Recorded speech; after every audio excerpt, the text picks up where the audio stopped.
So here's my first project that I want to work on. It's a High Flyer XL. I built this about a year ago. I built it specifically for flying my Astrocam. However, one of the bad D12 engines went up, it nosed over, and then it flew straight to the ground at a pretty high speed.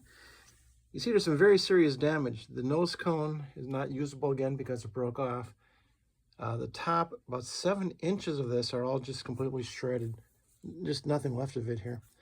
So what I'm going to do is I'm going to cut this off. Then I have two options.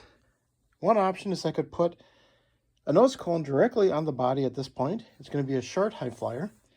However, if I do that, it's highly unlikely it's going to fly very well. And the reason is that the fins are fairly large, but they're fairly far forward. So that's going to move the center of pressure more toward the front of the rocket rather than the back. And then what's going to happen is that it may become unstable with the heavy D and E engine. So I'm going to have to string test this to figure that out. If there's a problem with that, and again, I just put the nose cone in and just swing it around on a string to check that real quick. If that doesn't work out, I'm going to put a piece of body tube in here with a coupler.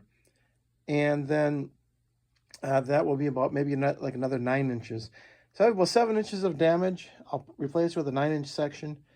And that'll just give me just a little bit taller high flyer, in which case I'll just paint that and everything will be okay. So let me get started on this project by cutting off the damaged portion. So to start out, I just took a piece of cardboard and it's got a nice straight edge on it. Curled it up a little bit. I'm going to wrap this around here and use this as a cutting guide. This is nice and stiff, and this will be easy to press the blade along as I do the cutting. Okay, so now I have the guide in place right here. And it's nice, again, it makes a nice little lip along this where I can easily run the knife and slice this off nice and evenly. And you can see there's a lot of damage all the way from up here down to here. That's a good 7 inches, maybe a little bit more. The nose cone was pressed down inside.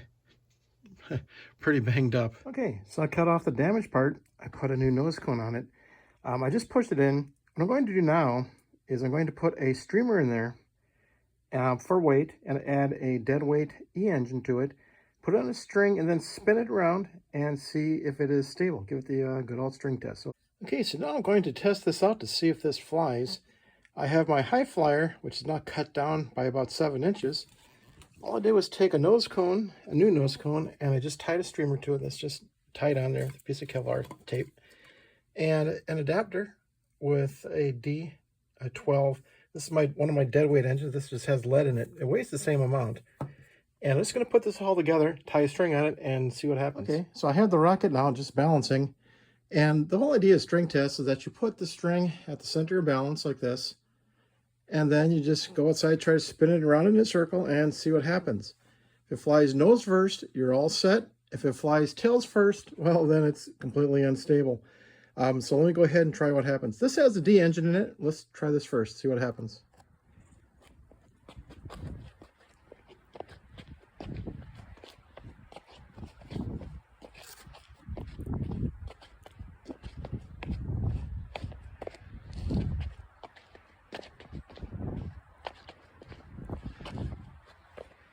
Okay, I'll definitely say that that is unstable.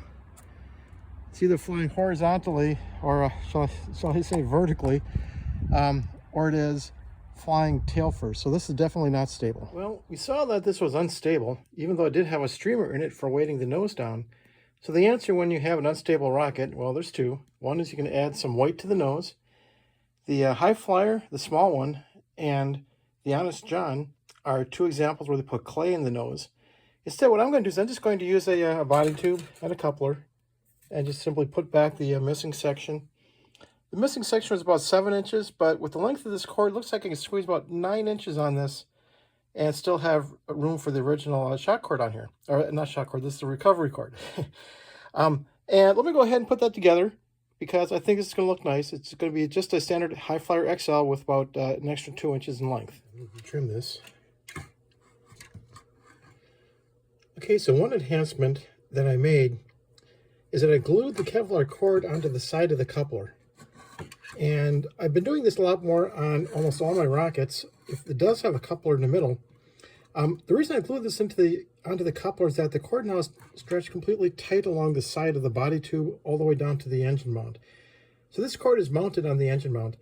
And when you do that and you start winding this up for flight, the cord is not going to be pushed on top of the engine. So when the engine goes off with the ejection charge, many times it will actually burn through the Kevlar cord and make it fray so badly that it just snaps.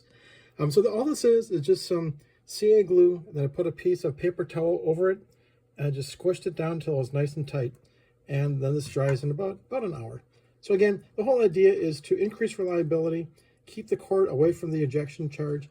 And then when I get this prepped for flight, I can stuff plenty of wadding down in here, and I can be sure that the cord is not going to be in the way of the ejection charge and get cooked. Okay, 2 quick tips before I glue everything together. I've got the tube and the rocket, and for the rocket, as I just commented, I have glued the cord directly to the inside of the coupler. But now you see this goes in and it comes out the bottom. And I'm doing this so that this cord now is out of the way. So when I glue this on, I don't glue the cord inside of the rocket. So this is a really nice way to keep you from gluing the cord inside accidentally. The other thing I've done is I've added some CA glue on the top of the tube here. The CA glue will stiffen this up, make it nice and rigid, stiff, and solid. And I've never had a rocket zipper, tear, or damage on the front ever since I've been doing that. So again, a little bit of strengthening on the front of the tube will go a long way. And there it is, all glued on. I'm going to give this about a half hour to dry. I don't want it to shift or anything to change its position, so I'm just going to go ahead and put it in my drying rack and let this dry for about a half hour. Okay, since this rocket is fairly tall, I am going to put an additional launch lug on the top. And I like to draw a line along this so that it makes it a little bit easier to line it up.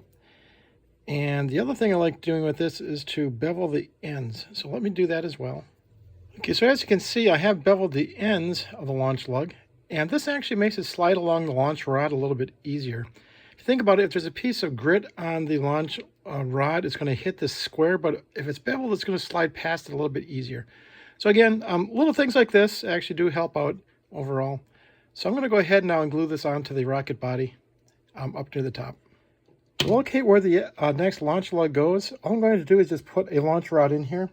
This is a 3/16 inch launch rod, and I'm just going to make a little mark along here with a pencil, and that should be good enough.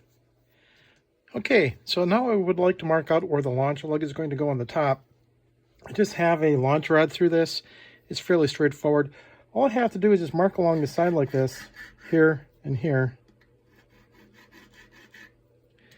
And then if you remove the launch rod, you see you have a nice set of guide lines to put the launch lug on. So all I got to do is just give this a little bit of sanding to remove the shininess. Then I'm going to use E6000 glue. I like using E6000 glue. This is an industrial polymer. It's got the strength of an epoxy, but it's also got the consistency of like a gel toothpaste. So it goes on nice and easy, and it makes it easy to reposition the launch lug. Okay, let me go ahead and take care of that. Okay, so I mounted the launch lug, and this launch lug up here now is in perfect alignment with this launch lug back here. And this is good for the tall rockets because if you have just one, it's going to twist on the launch pad on the launch rod like this. If you have two, you're gripping that launch rod in two places. It's going to hold it a lot more stable. Get a much better straight launch out of this. And again, the E6000 glue is on here. This is what I like using. It's incredibly strong. It gives a little bit of time to play with. The thing is, it doesn't run around like wood glue does. It doesn't run or drip. It's just put it on. It's like a gel, and it goes ahead, grips the launch lug, and you're all set. I'm going to let this dry now for about an hour, and then I'm going to spray the primer on here and then paint it tomorrow. So the reimagined high flyer is all done.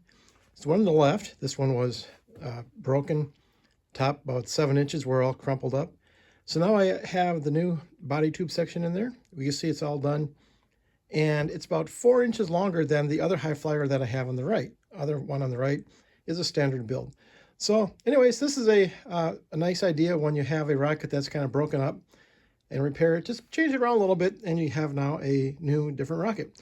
Maybe I'm going to call this one the tall flyer. We'll see.